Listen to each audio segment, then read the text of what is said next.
هو عنده أفكاره العجيبة، هي عندها حركاتها الغريبة، هي أفهم من هو، وهو أقوى من هي.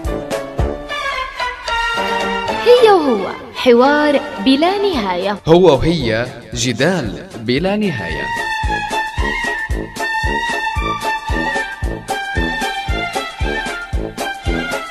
بديش ايش في؟ ايش مالك؟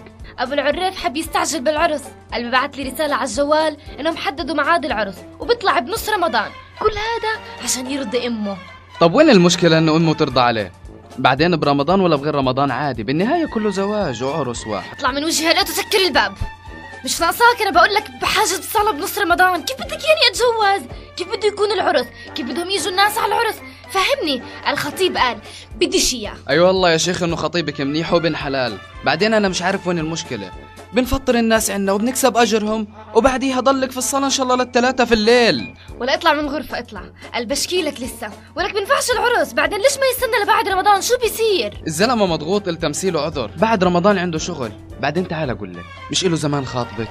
أنا بدي عرسي يكون زي عرس كل صحباتي وزي كل الناس عادي، يعني مش برمضان، بعدين أنت ملكش دخل، هذا عرسي. ما أعند راسك. مش عنيدة بس بعرف الصح. طب شو رأيك نحكم الجمهور بيننا؟ مين الصح؟ هي ولا هو؟